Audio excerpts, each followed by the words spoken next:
বাংলাদেশের একমাত্র প্রবাল দ্বীপ সেন্ট মার্টিনস আইল্যান্ড। অনেকে বলে সেন্ট মার্টিন আইল্যান্ড, কেউ বলে কোকোনাট আইল্যান্ড, আর আমাদের কাছে এটা নারিকেল জিঞ্জিরা। কিন্তু একটা প্রশ্ন, এই নামটা এলো কোথা থেকে? এই দ্বীপ কি শুধু সমুদ্রের জন্য বিখ্যাত, নাকি এই দ্বীপের আসল পরিচয় দাঁড়িয়ে আছে নারকেল গাছের উপর? নীল সমুদ্রের মাঝে সবুজের সারি, যেন প্রকৃতি নিজেই এখানে একটা ছাদ বানিয়েছে।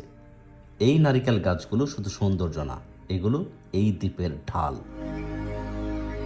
সেন্ট মার্টিন বাংলাদেশ একটি ছোট দ্বীপ, কিন্তু এর অবস্থান খুবই গুরুত্বপূর্ণ। সমুদ্রের ঝড়, জলোচ্ছ্বাস, লবণাক্ত বাতাস সবচেয়ে আগে আঘাত আসে এই গাছগুলোর উপর। নারিকেল গাছগুলো না থাকলে এই দ্বীপের ভূমি ক্ষয় হতো আরও দ্রুত।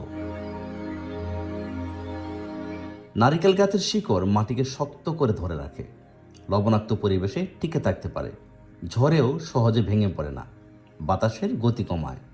এই কারণেই বহু বছর আগে এই দ্বীপে ব্যাপকভাবে নারিকেল চাষ শুরু হয়।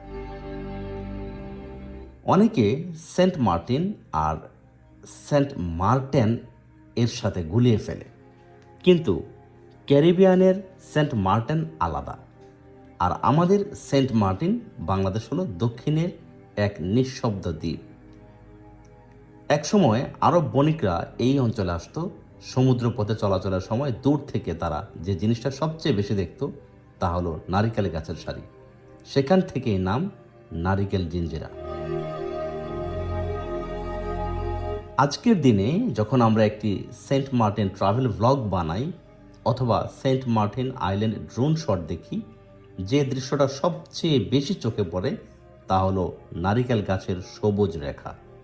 এগুলো ছাড়া দ্বীপটা শুধু বালু আর পাথরের মতো লাগত। আমি হাঁটছি নারিকেল গাছের ছায়ায়। রোদ আছে কিন্তু কড়া না, বাতাস আছে কিন্তু উত্তপ্ত না। এই গাছগুলো শুধু ফল দেয় না, ছায়া দেয়, শীতলতা দেয়, জীবনও দেয়। একজন স্থানীয় মানুষ বলছিলেন, ভাই, নারিকেল ছাড়া এই দ্বীপ কিন্তু কল্পনাও করা যায় না।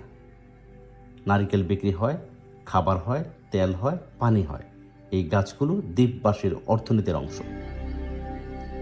যারা সেন্ট মার্টিন ট্রাভেল গাইড খুঁজছেন তাদের জন্য একটা কথা, এই দ্বীপে আসলে শুধু সমুদ্র দেখবেন না, সময় নিয়ে হাঁটুন নারিকেল গাছের নিচে দিয়ে।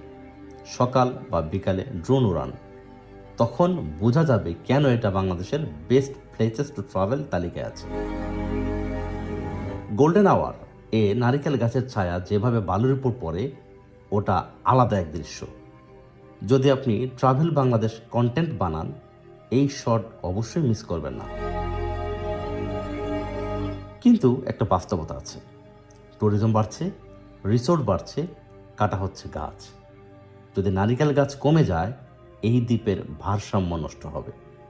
সেন্ট মার্টিন আইল্যান্ড শুধু ভ্রমণের জায়গা না, এটা একটি জীবন্ত পরিবেশ ব্যবস্থা।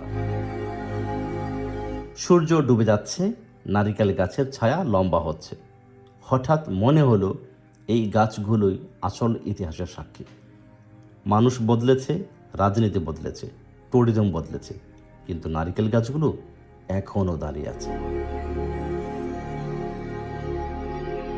এই ছিল আমাদের সেন্ট মার্টিন সিরিজ এপিসোড 3। আজ আমরা সমুদ্রের কথা বলিনি, কোরালের কথা বলিনি, আমরা বলেছি দ্বীপের নীরব প্রহরীদের কথা।